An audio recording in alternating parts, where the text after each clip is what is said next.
Hi, thank you for joining. My name is Crystal Olivaria, and I'm the Career Conversationalist. Today we're going to discuss summertime career exploration trips.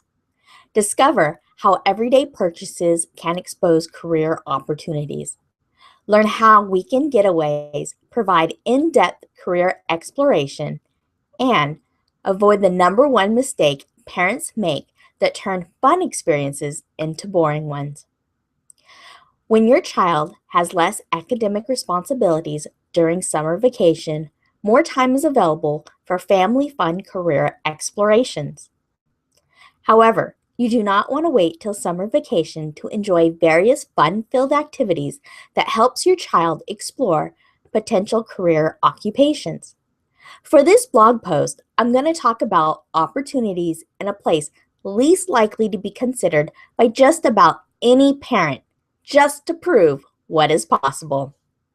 There's absolutely no reason for you not to have an ongoing career exploration conversation with your child when there's so many opportunities to be had. Discover how everyday purchases can expose career opportunities. Let's talk about a store or industry where children or anyone under the age of 21 are not allowed unless accompanied by an adult. I'm focusing on this industry because, according to a National Trade Association, in 2010, this industry generated nearly 90 billion in wages and over 3.9 million jobs for US workers. If we apply some critical thinking to the situation, we must ask, how do 3.9 million workers work in an industry that they legally should not have any access or exposure to for the first 21 years of their life? According to the Distilled Spirits Council of the United States, DISCUS, that the U.S. beverage alcohol industry is a major contributor to the economy and responsible for over 400 billion in total US economic activity in 2010, generating nearly 90 billion in wages and over 3.9 million jobs for US workers. For this particular example, let's talk about the store Beverages and More, also known as BevMo. When I was in college and looking for a job, I had walked past a BevMo store and thought to myself, that would be a fun place to work. I had recently turned 21, so I applied and got a job. When I first started working there, I knew very little about alcohol. I knew grapes and fruit were fermented to make wine. I also knew I was to check identification for anyone buying an alcoholic beverage who looked under 35. So I carded a kid trying to buy a gourmet soda called Apple Beer because I didn't know it was a gourmet soda. Anyways, I was told to greet every customer who came to my register and ask, are you a Club Bev member? If not, would you like to become one? I did what I was told and I asked everyone, even the kids coming into the store to buy gourmet soda and candy. The store manager did not mind if kids came into the store to buy non-alcoholic items as long as they went directly to the soda and candy section and did not walk around the store. I remember one time I asked a kid if he was a Club Med member. The kid said yes and gave me a phone number to enter into the computer so points would be awarded for the purchase. One of his friends said, "Dude, no way. How do you have a Club Med membership? You're not even 21. The kid replied, my parents shop here all the time. As a kid, I always got candy and soda as a treat. I had probably been in the store more often than some adults. I love this store. I told you they had the best gourmet soda selection. Besides, my parents are members. I just gave her their phone number. They might as well get the points. They will need the coupon for the holiday shopping. My parents always restock their liquor cabinet prior to the holidays." The kid's friends were impressed, and they started joking around about what alcoholic beverage he was going to buy when he turned 21. After some brief discussion, it became very clear that this kid was very knowledgeable. I was surprised, by just how much he knew about alcohol. The kid said, "Yeah, on the weekends. The store usually has a wine and beer tasting, and my parents like to come into the store and sample the drinks and sometimes the gourmet snacks. I know a lot about wine. Usually, the vendor or a knowledgeable store associate will talk about the wines while my parents taste test. I think my parents gave me candy and soda as a way to bribe me to keep me quiet so they can enjoy their time shopping and having fun. It's a cool deal." The kid and his friends left the store, and the store manager came up to me and asked, "What was that all about?" I told the store manager about the conversation, and he laughed. "Yep, when that kid grows up, he's probably going to be one of this store's best customers. He's already referring his friends. When he turns 21, he would make a good employee here if he wants a job. He probably knows more about the products in this store than most of the employees who work here." I laughed. I thought to myself, this kid probably knows more than just about the products we carry. If he's listening to vendors talk then he's learning about how wine is made, what types of food to pair it with, distribution, and he is familiar with how to talk about wine so it sells. These are things I learn when taste testing selected wines. Luckily, the store manager I worked for encouraged employees to sample wines in the break room.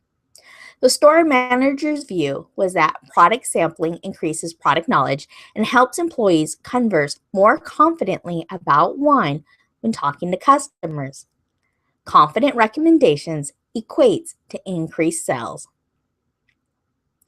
Learn how a weekend getaway provides in-depth career exploration. When parents enjoy a particular pastime, kids grow up engaged in an activity and enjoy it too. A lifetime of fun family memories can easily transform into a wealth of knowledge regarding the activity. In-depth knowledge about a subject will give your child an unfair advantage should your child select a related career path. To provide an example, let's go back to the story of the kid who spent his childhood enjoying gourmet soda and candy every time his parents had fun shopping at Beverages and More, sampling wine and beer. If the parents enjoyed wine this much, it's not far-fetched to think that the parents might enjoy a family weekend traveling to wineries. Sure, the parents may have gone to visit wineries for a romantic getaway. However, from the previous true story, it is clear that a family getaway is highly probable. What if this family had an ongoing career conversations with their son and encouraged their son to explore careers in the wine industry? How much fun do you think the parents would have planning career exploration trips to wineries? I imagine the father would say something like, "I know we always take trips to Sonoma or Napa Valley, so how about we explore a new area? I think we should explore and visit Lodi.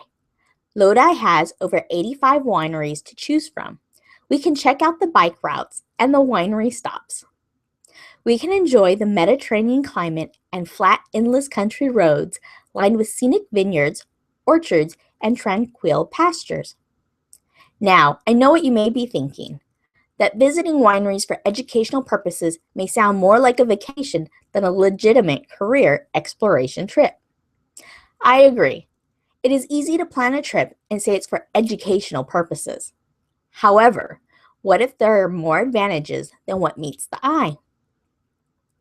Let's imagine you are a parent who enjoys wine and you are encouraging your child to explore careers in the wine industry. Can you truthfully answer yes to any of the following questions? 1. Do you think visiting wineries may help your child better understand the industry as a whole? 2. Do you think visiting multiple wineries may help your child understand the similarities and differences between wineries? 3. Do you think spending time in the wine region may help your child better understand the weather and if this is an area or location he or she is willing to move to? 4. Do you think your child may more easily envision him or herself participating in the wine lifestyle, talking about and enjoying wine in the evenings and on the weekends? 5. Do you think your child might learn some new industry-related vocabulary by hanging out in the wine region? 6. Do you think visiting wineries may help your child become more aware of the different types of career paths within the industry?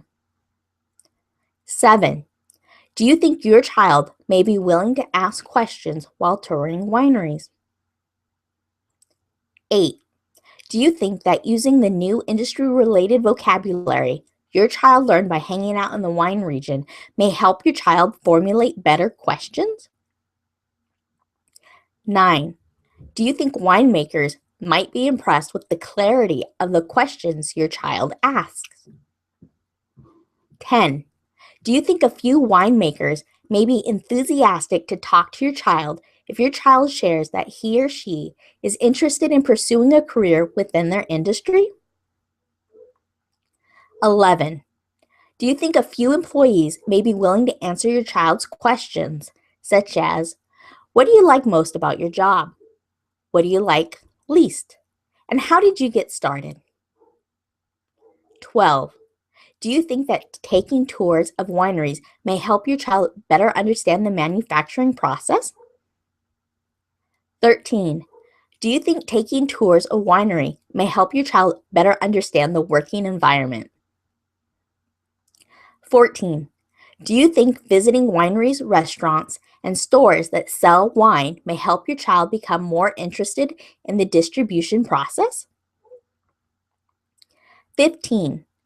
While touring wineries, would you be willing to buy a few wine magazines for your child to read during the drive home? 16. Do you think reading wine magazines may help your child better understand the marketing and sales process? 17. Do you think visiting wineries may help your child more easily envision him or herself working in the wine industry? 18. Do you think visiting multiple wineries may help your child see multiple employment opportunities? 19. Do you think visiting wineries may help your child develop realistic expectation of what it's like to work in a winery? 20. While visiting the wine region, do you think your child would be willing to ask people if they know of any scholarships available to assist students who want to work in the wine industry? 21. Do you think your child can network with people he or she meets at wineries and by hanging out in the wine region? 22. Would you be willing to buy your child some wine-themed thank you cards? 23. Do you think your child may be open to the idea of sending handwritten thank you cards as a means to develop relationships with people he or she meets in the wine industry as well as by hanging out in the wine region? Now, do you better understand why field trips to wineries are important to helping your child explore careers within the wine industry? Avoid the number one mistake parents make that turn fun experiences into boring ones. The fastest way to make a fun experience a boring one is to associate the experience with something unpleasant. Many parents make the mistake of making career exploration sound like a homework assignment. A parent might say something like, "Let's go visit the museum so you can learn about the history of the industry." First, learning about the history of something sounds like the beginning of an essay for a school assignment. I don't know many kids who get excited about doing schoolwork during the evenings, on weekends, and during vacations. Do you? Second, kids are not used to going to a museum to do primary research. Kids are used to looking up information online. Expecting your child to do research from a primary resource is more than likely going to be outside of your child's comfort zone. Being unfamiliar with this type of situation can be daunting. There is less certainty about what is expected, and this can create anxiety for your child. Third, many school assignments have an essay topic of what did you learn that are assigned after a field trip. Therefore, kids tend to naturally associate going to museums with essays rather than fun. Therefore, your child may not be excited to go to museums regardless of how exciting or beneficial it may be. The best way to get your child excited about going someplace like a museum is to make the experience as fun as possible. Think about the metaphor of a birthday gift. You can buy your child a gift and give it to your child. Or you can wrap the gift in bright, colorful wrapping paper with bows and ribbons and place the gift in a gift bag with lots of bright, colorful tissue paper. By wrapping the gift, you are creating a fun, teasing element that builds anticipation of your child getting to open the gift. As such, the anticipation of opening the gift can be just as fun and exciting as the gift itself. You want to create the same level of excitement of receiving a gift when it comes to going to someplace educational. Wrap the experience in a fun family way that your child would never expect. For example, let's say you are a parent who loves wine and you're encouraging your child to explore careers in the wine industry. You could say, I think it would be fun to take a weekend trip to Lodi Valley. We can bike ride beautiful scenic routes along the grapevines. Afterwards, we can go to a restaurant and I can enjoy my favorite wine while you enjoy your favorite appetizer. Once your child is sold on the idea and you are in the car driving, then casually bring up the conversation of, I wonder what else there is to do in this town. By asking such a question, you are building healthy expectations that once you arrive in wine country, you are interested in tourist opportunities. Many people associate museums with tourism, so it will be easier for you to suggest going to a museum without your child providing a lot of resistance. You can say something like, I want to visit the San Joaquin County Historical Museum. This area has been growing wine grapes since the mid-1800s, and I think it would be interesting to check out how technology has transformed the farming industry. By presenting it this way, your child will think that visiting a museum is part of the tourist experience. You know the trip to the museum is strategically planned, while your child thinks it's part of the family vacation. As a parent guiding your child in exploring careers, you know that visiting historical museums will likely help your child understand how an industry changes as technology evolves.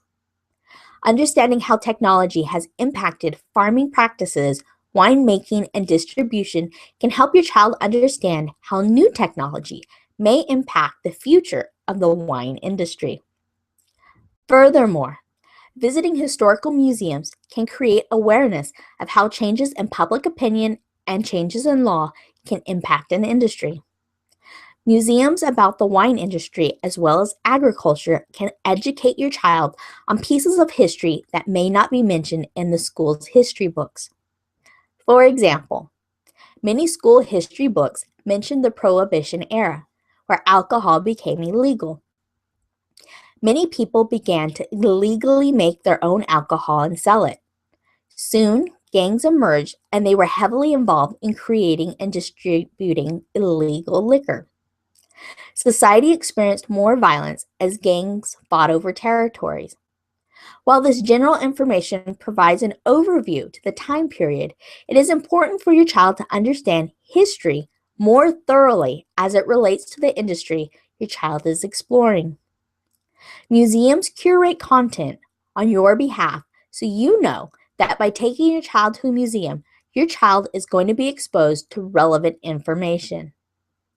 Museums provide information regarding social movements that were taking place that persuaded public opinion to change and therefore impact the industry. For this example, you want your child to know what social factors led to persuading public opinion to decide to make alcohol illegal. According to History.com, in 1906, a new wave of attacks began on the sale of liquor, led by the Anti-Saloon League, established in 1893, as well as the rise of evangelical Protestantism and its views on saloon culture as corrupt and ungodly. In addition, many factory owners supported prohibition in their desire to prevent accidents and increase the efficiency of their workers in an era of increased industrial production and extended working hours. In 1917, after the United States entered World War I, President Woodrow Wilson instituted a temporary wartime prohibition in order to save grain for producing food. That same year, Congress submitted the 18th Amendment, which banned the manufacture, transportation, and sale of intoxicating liquors for state ratification. Through Congress had stipulated a 7-year time limit for the process, the amendment received the support of the necessary 3/4 of U.S. states in just 11 months. With so much support to make alcohol illegal, it can be hard to imagine the general public would change their mind regarding making alcohol legal again. However, history teaches us that the long-term effects of making alcohol illegal led to a lot of violence. Despite the early signs of success, including a decline in arrests for drunkenness and a reported 30% drop in alcohol consumption, those who wanted to keep drinking found ever more inventive ways to do it. The illegal manufacturing and sale of liquor, known as bootlegging, went on throughout the decade along with the operation of speakeasies, stores or nightclubs selling alcohol. The smuggling of alcohol across state lines and the informal production of liquor, moonshine, or bathtub gin in private homes. In addition, the Prohibition era encouraged the rise of criminal activity associated with bootlegging. The most notorious example was the Chicago gangster Al Capone, who earned a staggering $60 million annually from bootlegging operations and speakeasies. Such illegal operations fueled a corresponding rise in gang violence, including the St. Valentine's Day Massacre in Chicago in 1929, in which several men dressed as policemen and believed to be associated with Al Capone shot and killed a group of men in an enemy gang. If your child only reads the history books from school that briefly cover a large period of time, then your child may be under the impression that the violence from gangs was so appalling that public opinion changed, and that was the single largest factor in legalizing alcohol. However, there is another major factor for legalizing the production of alcohol. The production of alcohol creates jobs. With the country mired in the Great Depression by 1932, creating jobs and revenue by legalizing the liquor industry had an undeniable appeal. Democrat Franklin D. Roosevelt ran for president that year on a platform for calling prohibition appeal and easily won victory over the incumbent President Herbert Hoover. FDR's victory meant the end of prohibition, and in February 1933, Congress adopted a resolution proposing a 21st Amendment to the Constitution that repealed the 18th. The amendment was submitted to the states, and in December 1933, Utah provided the 36th and final necessary vote for ratification. Though a few states continued to prohibit alcohol after Prohibition's end, all the states had abandoned it by 1966. While history can be interesting, it can also be useful. Rather than fearing another ban on alcohol and job insecurity, your family can view the information as helpful in making more sound choices. Your child will understand how social changes can affect an industry and the long-term outlooks. There are career conversations everywhere to be had, even in places you least expect. Everyday purchases can lead to the exposure about career opportunities your family may want to explore further. As such, Weekend getaways provide an amazing opportunity to engage in activities that provide depth career exploration. Just make sure that when you are talking about exploring careers, you are genuinely excited and you do not approach the subject like a school assignment. Avoid the mistake of making something fun boring. Have fun identifying potential career opportunities and exploring them in such a way that your child looks forward to it. What are your plans for this weekend? Where can your family go to have a little fun while exploring different career livelihoods? Bonuses. Bonus number 1, shopping post, the most funny wine apparel you don't want to miss. Bonus number 2, blog post, the 10 best wine magazines you must read. Thank you for taking the time to watch this. I hope you enjoyed it. And if you did, I highly encourage you to go ahead and to subscribe to my emailing list by visiting the website grabyourfreegift.com/Crystal O. And what I do is every week I send out a blog post as well as an inspirational quote and occasional bonuses. And I encourage you to go ahead and create an email file, !career conversationalist. This way you can go ahead and easily save your emails in that folder so you can easily access them again. And I also just want to take a quick moment to thank Google for the technology. This broadcast is being made possible thanks to Google Hangouts. And if for some reason you're not able to catch the live broadcast, then the replay will be made available thanks to Google and YouTube. So thank you very much. And once again, I just want to thank you for your time, and I will look forward to our paths crossing again soon. Take care.